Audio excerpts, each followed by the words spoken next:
About, 9 or 10 days now, we start a brand new school year, 23-24. And it is definitely the year that we have been working very hard for over the past several months, with probably the biggest changes we've seen in decades here in JCPS. We're really proud of these changes. Lots of hard work, lots of change for all of our stakeholders, but incredibly important changes for the future of JCPS. Last week we had a press conference where we talked about start times and transportation. I'll just briefly touch on that once again before I get into some of our other major changes. You know, we had the bus driver shortage last year, double and triple runs, had nearly 20,000 kids miss instructional time last year with millions of minutes. Kids getting late to school, staying well after school because we had to have double or triple runs. That's not sustainable, not fair to students. We have to maximize our instructional time and make sure kids are in class every single minute possible. And so we added start times, as you know, which reduced our bus routes. So we have these staggered starts now. Most of our schools will have new start times. We know that's a challenge for many, but it's important and critical that we do that. We reduced our bus routes down to about 600. And so now, for the first time in several years, we have enough bus drivers at the start of the school year to cover every single bus route. We have more drivers than bus routes right now. Our transportation team is working incredibly hard right now to address all issues when it comes to bus stops and routes, concerns that parents may have. And we'll talk a little bit more about, if parents have further concerns, what they can do about that. With our facilities, really exciting time. We're going to be cutting the ribbon on 2 brand new schools as we in the next 7 days. We will on Thursday be opening up the swing space, or a temporary spot, for our brand new middle school in West Louisville, Hudson Middle School. That is in the former Wheatley School. We've done a lot of work to improve that building for the 6th graders that will be entering. We have about 300 6th graders who will be coming to Hudson Middle School for the first time. We're excited about that. And then 2 brand new school buildings we'll be cutting the ribbons on here very shortly. Friday, we will cut the ribbon for Perry Elementary School, which is our first school in West Louisville in about 25 years. Very excited about that. Very innovative space. Looking forward to showing that off. The finishing touches are going on that building right now. And then next Monday, we'll cut the ribbon on Echo Trail, which is a brand new school in middle school in East Louisville, in the far East End. And so 2 brand new, beautiful schools. It's what our kids deserve. We should have been doing this many years ago. But what this will mean is 4 brand new schools that will be opening up in the past 12 months. And we know we've got about 25 more that we're going to be opening up over the next 10 years. So exciting times when it comes to facilities. Also, we have a brand new school choice plan. This is the first time since the 1970s that students in West Louisville can choose to go close to home if that's what they want to do. With our choice zone, our kids have had the opportunity to stay close to home or leave the community and go to a school as they have over the past few decades. And our enrollment numbers, especially at the elementary and middle, support that's what families have wanted to do. And so I want to be clear on this with the community. With our K, 6th, and 9th graders, this will be the first time since the mid-70s that students in West Louisville, all students, have the choice to stay close to home if that's what they want to do. But we also knew we had to resource our schools better. And so extra resources for those schools to ensure success. So for the first time ever, we're paying principals in our choice zone $10,000 extra in a stipend in order to work in our choice zone, and our teachers $8,000 to teach in our choice zone. We want to make sure we get the students that need the resources the most, that support. And once again, our goal has always been to have all of our families have school choice. For the first time ever, families in West Louisville will have that. Also, we are now implementing a district-wide literacy and math curriculum. As you probably know, this is the first time that curriculum has been the choice of central office or the superintendent on a bill that was passed in the Senate in 2022. And we are excited. We think it's the right thing for kids to make sure that we have a district-wide literacy plan, and all of our kids have the same curriculum. So if a kid moves from one school to the next, they will have the same curriculum. This is evidence-based reading and literacy that's going to be taught in every elementary and middle school. And once again, if we have mobility, the child will have the same curriculum that they had at the prior school before that. It will be the exact same for math. So that was a huge lift for our academics department and our schools department over the summer. We trained over 2,500 teachers on our new curriculum throughout the summer. Training is ongoing right now. As we onboard brand new teachers, we're going to continue that training. So that is going to be an enormous difference maker for us in the district, that we have an aligned curriculum across all of our schools. Finally, we've continued to increase our security at our schools. We have a number of schools that we have installed secure the vestibules for, that are 2 sets of doors that families have to go through. And then, as you know, last Tuesday our board approved weapons detectors in high schools and middle schools. So we have accepted that bid right now. We will be in the process in the next 2 weeks of having the companies that install it come walk all of our high school campuses. We expect to have weapons detections systems in our schools and operational by the end of September or the 1st of October. So as you can see, massive amounts of changes going on in this district right now, but very exciting times for our district. These are long overdue changes that should have happened many years ago, but we're taking them on now because we know we need bold change in JCPS. And so we did want to highlight our back to school page. So as you can see, there is a link on our website for back to school. You can click on, any family can click on start times to see their school start time. I would highly encourage our families to access this right now so that they can begin to see these, call schools if there are any questions. But every single school is listed, as you can see, on our start times.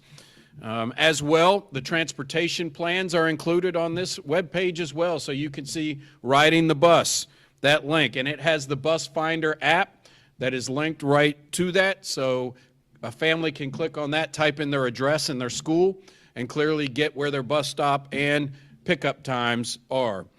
And also there is, as you can see, a bus stop request form. So if a family is requesting a change, they can click on the bus stop request form. This is the first time we have done this. In past years, what has happened is families have to call the help center or a compound in order to get this.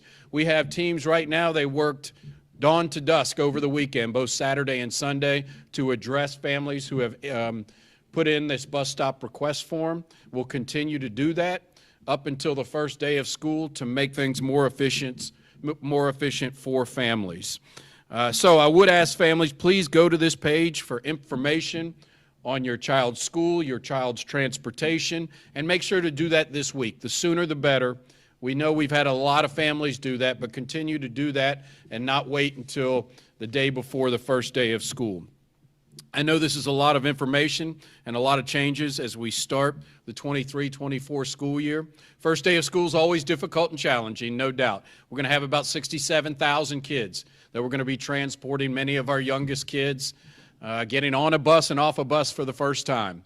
And so it does take time, especially with all the changes that we have. So we are asking the community for patience, understanding that there will be some challenges, but we are up to those challenges and will continue to make changes throughout this week, next week, and the first week of school so that all of our kids have a great 23-24 school year. At this time, one of our big things that I talked about was Choice Zone, and I'd like to bring up our Director of Choice Zone Support, who really for our 13 schools in the Choice Zone is the person that makes sure that these schools, these principals have everything they could possibly need. So at this time, I'd like to bring up Director of Choice Zone Support, Jamira Johnson.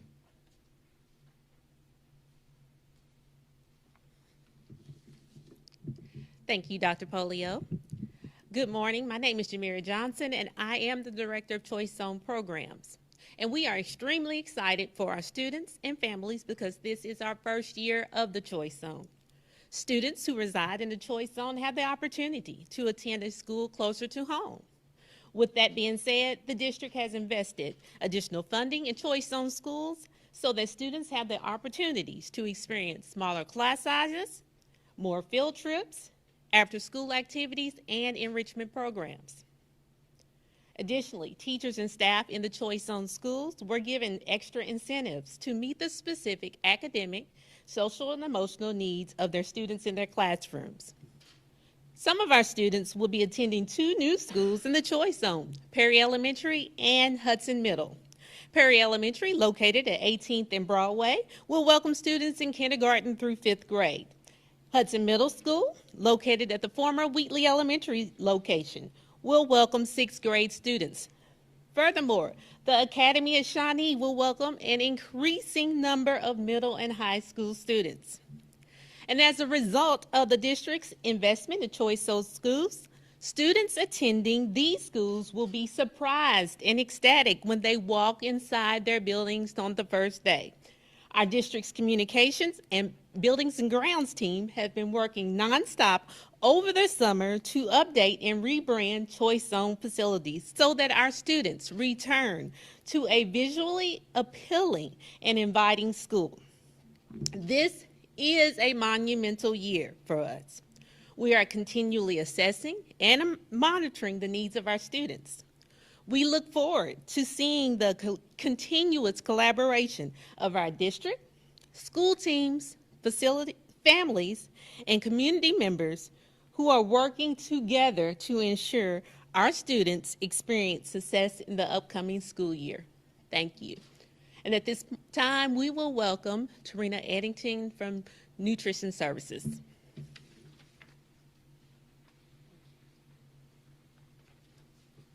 Good morning.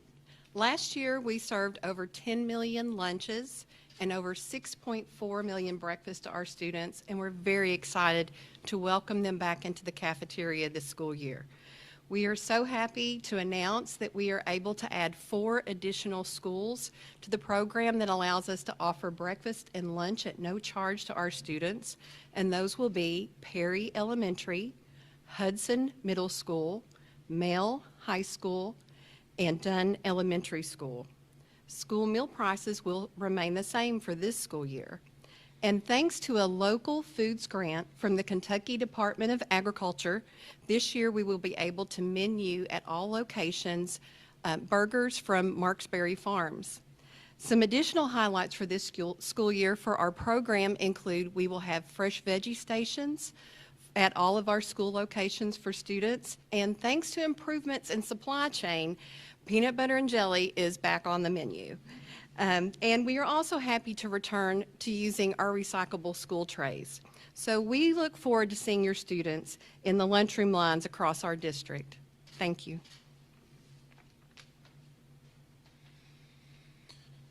One additional exciting announcement for any teachers who are watching right now. I think it's important to note last year, for the first time ever, we gave out every single of our certified staff members an Amazon account with $250 in it, approved by finance, so that teachers could have supplies for their classroom. We know that's been a common thing over the years, is teachers have to use their own money many times to pay for supplies in their classroom. Today we'll be sending out notification to our teachers that we are increasing that to $400 this year. I believe later in the week all teachers will have access to that, so every teacher will have an additional $400 in order to supply their classrooms this year. Those Amazon accounts will be open and ready for teachers to make those orders later in the week. We want to make sure we support our teachers as much as possible. And make sure that as much as absolutely possible, they don't have to take money out of their own pocket to supply their classrooms. So as you can see, lots of enormous changes taking place in the district. It's an exciting time for us, though. We're ready to get going and can't wait to see our kids back in schools. Can't wait for the first day of school. Happy to take any questions that you have. Sure.